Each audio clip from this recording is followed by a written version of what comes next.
Hey guys, welcome back. Hope everyone's doing good today, wherever you're watching this from. So today we're back with another batch of Reddit stories, and honestly, this one turned out to be a pretty interesting mix. We've got some family stuff, some roommate drama, a wedding situation, and even a landlord story that I think a lot of you are going to relate to. As always, I'll give my honest take after each one, so let's just get right into it. Am I the a-hole for skipping my brother's engagement party after finding out why I was not in the family photo? I found this one over on the AITA subreddit, and this title alone made me nervous before I even started reading. The poster says she is 27 years old and has always felt like the odd one out in her family, but she thought she was overreacting until last weekend.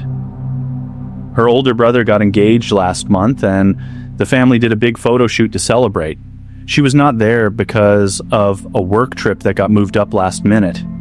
The photographer posted the photos later, and her mother wrote a caption that said something like, "Our family, complete." She says she has been in every single family photo since she was born, so that phrase felt strange. That is a strange thing to write if it was truly an accident. She asked her mother about it, and her mother got defensive and said she did not mean anything by it. But her younger sister texted her privately and said the caption had already been planned before anyone knew she would be missing. So the plan was never to include her in that framing at all. When she confronted her parents, her father said she has always kept herself separate from the family, so they did not think she would mind. That explanation does not really explain anything.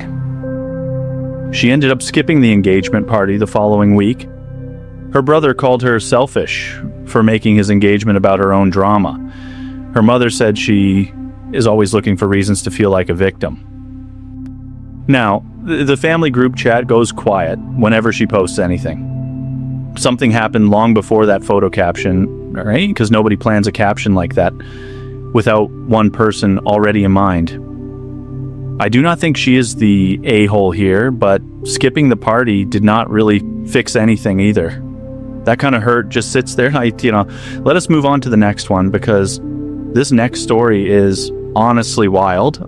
Am I the a-hole for telling my roommate I am changing the locks after what she did with my car? This one comes from a subreddit for roommate horror stories, and I already have a feeling about where it is going. The poster explains that she lives with a roommate she found online about 8 months ago. They got along fine at first, although nothing dramatic. Last month, she let her roommate borrow her car for one afternoon because the roommate's car was in the shop. She agreed on the condition that it comes back with a full tank of gas, since that is just common courtesy. Seems like a reasonable request so far. The roommate returns the car that evening, thanks her, and everything seems normal. 2 days later, she gets a notification from her insurance company about a claim being filed. She has no idea what it is about, so she calls them. And it turns out there was a minor accident logged under her car on the exact day she loaned it to her roommate. Nobody hit her car. Someone hit somebody else's car and drove off, but a witness got a partial plate number that matched. Wait, so the roommate got into a hit and run in her car and just never told her. She confronts her roommate, who initially denies driving anywhere except to the grocery store, but then admits, after a long pause, that she clipped a parked car in a lot and panicked, so she left before anyone noticed. She was planning to just pay for repairs quietly if it ever came up, without telling her. That is not a small thing to hide from someone whose name is on the insurance policy. The poster says she is now changing the locks and asking her roommate to move out by the end of the month. Her roommate is calling her dramatic and says it was an honest mistake that she was going to handle. Mutual friends are telling her she is overreacting since nobody got seriously hurt. I genuinely do not think this is about the accident itself. It is about lying for 2 days while a claim comes in under her name. Anyway, this next story might be one of the messier ones in this batch. Am I the a-hole for refusing to lend my sister money after she spent mine without asking? Found this one on a relationship advice board, and it starts off calm before it gets frustrating fast. The poster is 24, and her younger sister is 21 and still in college. Last year, she let her sister use her debit card for one specific purchase, textbooks, while she was traveling and could not get to a store herself. She gave her the card number over the phone for that one transaction, and nothing else.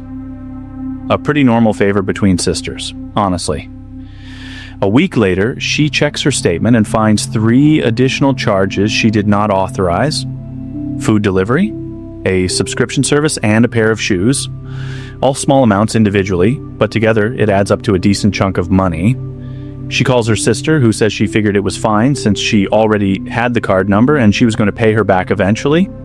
Using someone's card information beyond what they agreed to is a real boundary to cross, not a small misunderstanding. Fast forward to now, and her sister is asking to borrow a larger amount for a security deposit on an apartment. The poster said no, given what happened last year. Her sister brought up how she has helped her out before and accused her of holding a grudge over something that was already resolved. Her parents are telling her she should let it go since families should support each other. She ends the post saying she does not trust her sister with money anymore and wants to know if she is wrong for refusing this time. Trust does not just reset because time passed. If anything, this makes the decision to say no pretty reasonable. Let me get into the next one, because this one involves a wedding, and those always seem to bring out the worst in people.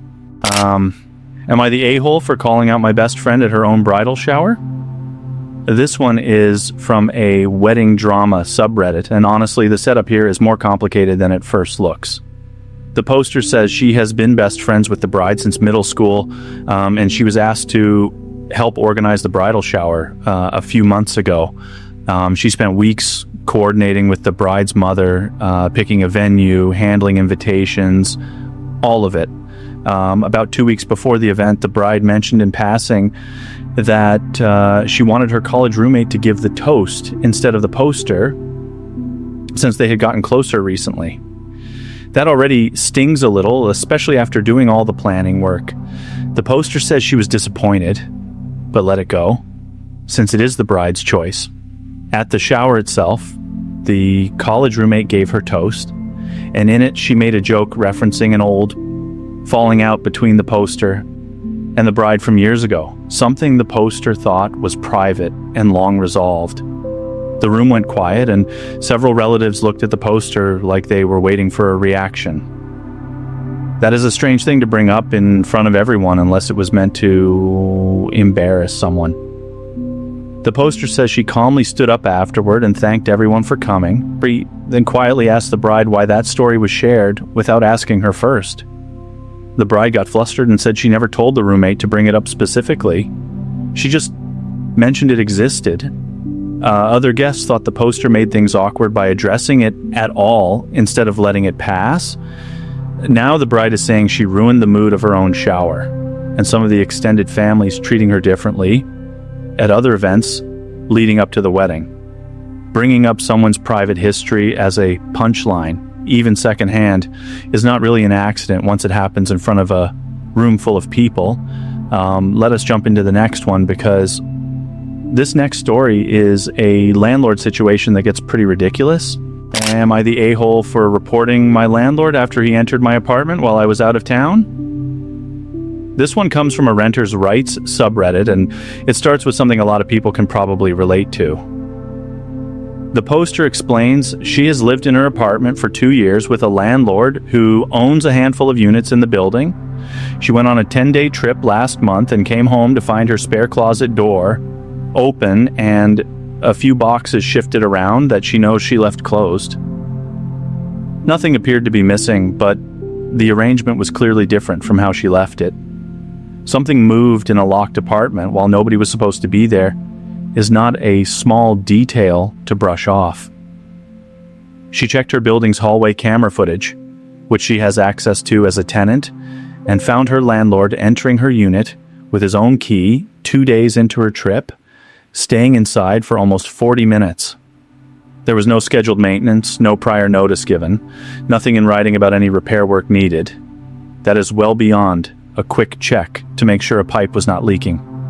She confronted him about it, and he said he just wanted to make sure everything was fine since her mail had been piling up slightly at the main entrance. She pointed out that piled up mail does not require someone to be inside an apartment for 40 minutes. He got defensive and said he owns the building, so he has the right to check on his property whenever he wants.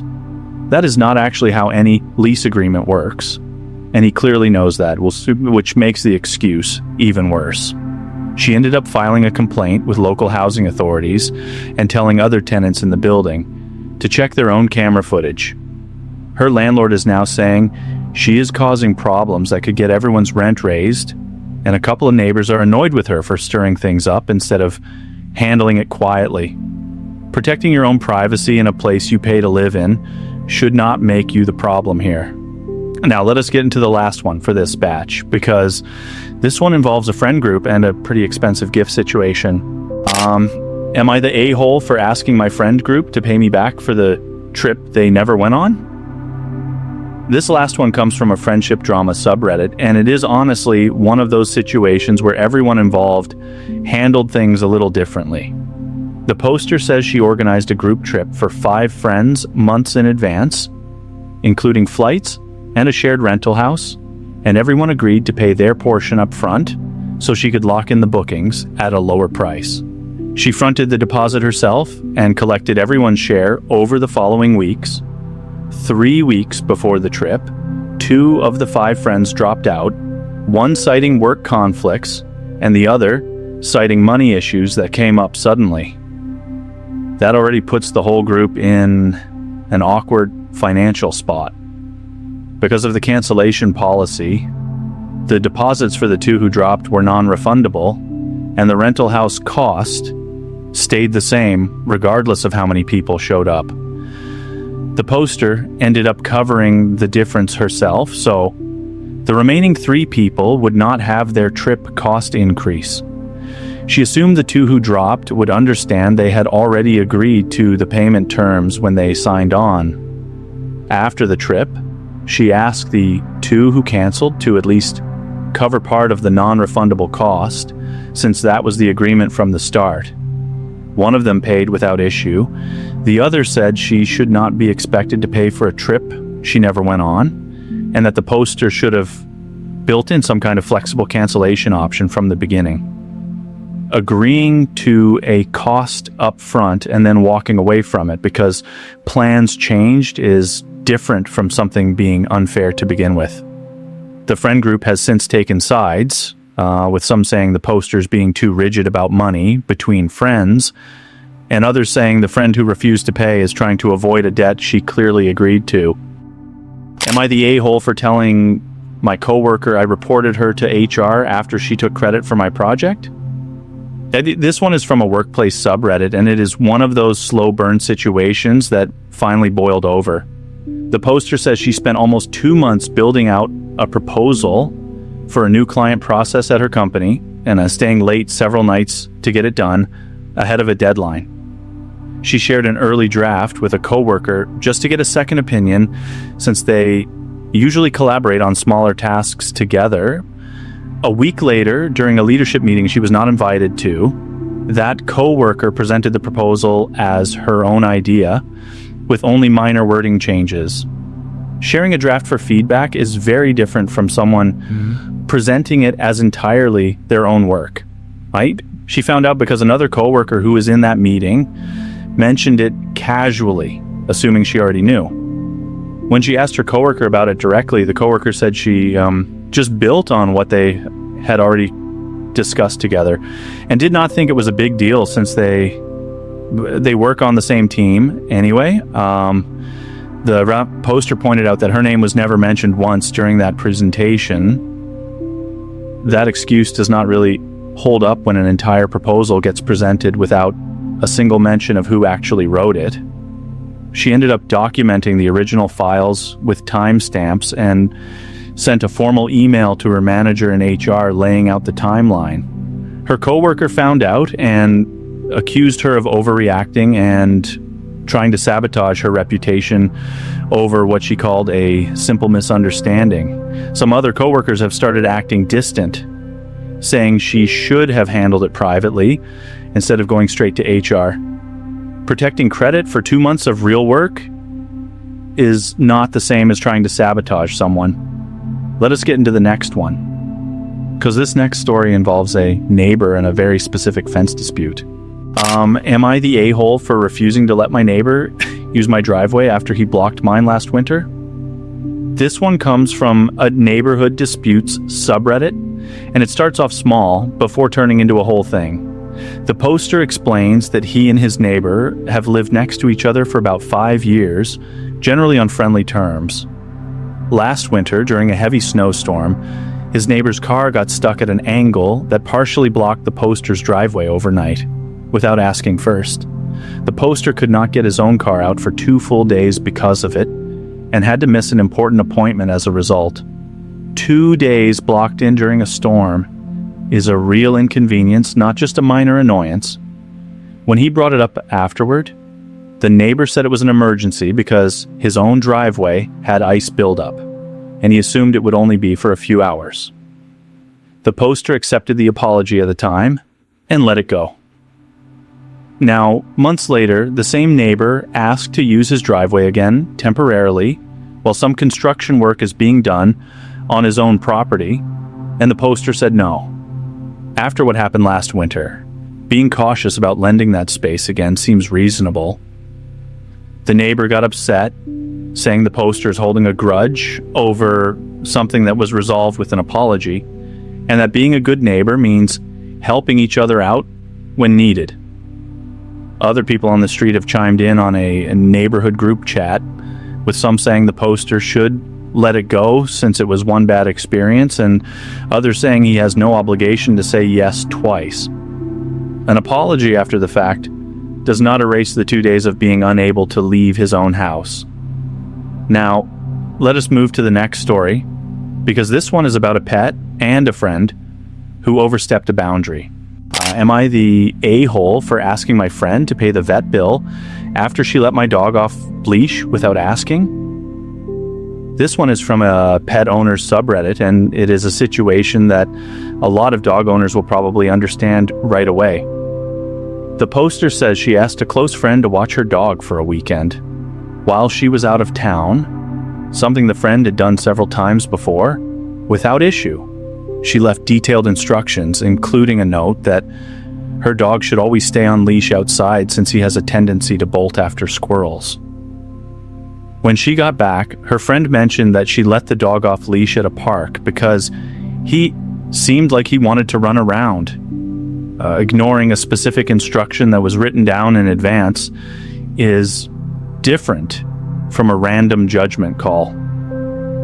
The dog ended up running off after something and got clipped by a passing bike, resulting in a vet visit and a moderate bill for treatment.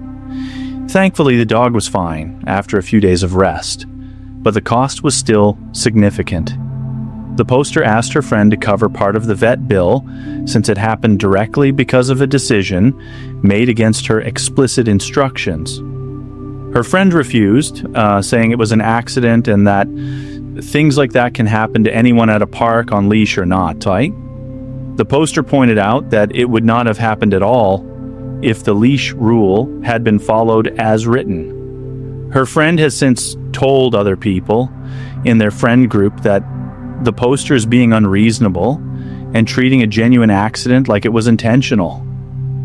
An accident happening during a decision that ignored clear instructions is not quite the same as an accident that could have happened regardless. Let us go to the next one, because this next story is about an inheritance situation that got messy fast. Am I the a-hole for refusing to split my grandmother's inheritance with a cousin who was never around? This one comes from a family finance subreddit, and it involves a kind of quiet resentment that builds up over years. The poster explains that her grandmother lived alone for the last several years of her life, and she was the one who visited weekly, handled her medical appointments, and eventually managed her care full-time as her health declined. She has a cousin who lives several states away, and by her own account, visited maybe twice in that entire period, usually around holidays.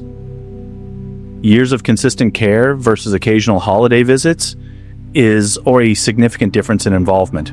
When her grandmother passed, the will left the majority of her savings to the poster, specifically with a smaller portion split among other grandchildren, including the cousin. The cousin was upset by this split and reached out asking if the poster would be willing to divide her portion evenly instead, arguing that family inheritance should be shared equally regardless of who did the caretaking. Suggesting an equal split after being largely absent for the actual care involved is a big ask. The poster declined, saying the will reflected her grandmother's own wishes and that she is not going to override what was clearly documented and intentional. The cousin brought other family members into the conversation, and now some relatives are saying the poster should be more generous since it was unexpected money either way. Others are saying the will speaks for itself, and the cousin has no real claim to more than what was already given. Money that was specifically designated is not really something owed to someone else, just because they are also family. Now on to the next story, because this one involves a group chat and a holiday gift exchange that did not go as planned. All right, that's gonna do it for today's stories. Honestly, some of these had me thinking way more than I expected, especially that inheritance one. But yeah, let me know down in the comments which story you agreed with the most, or if you think I got any of these wrong. If you enjoyed this one, genuinely helps a lot. And if you're new here, feel free to stick around. We do this pretty regularly. Anyway, that's all for now. Take care of yourselves, and I'll see you in the next one.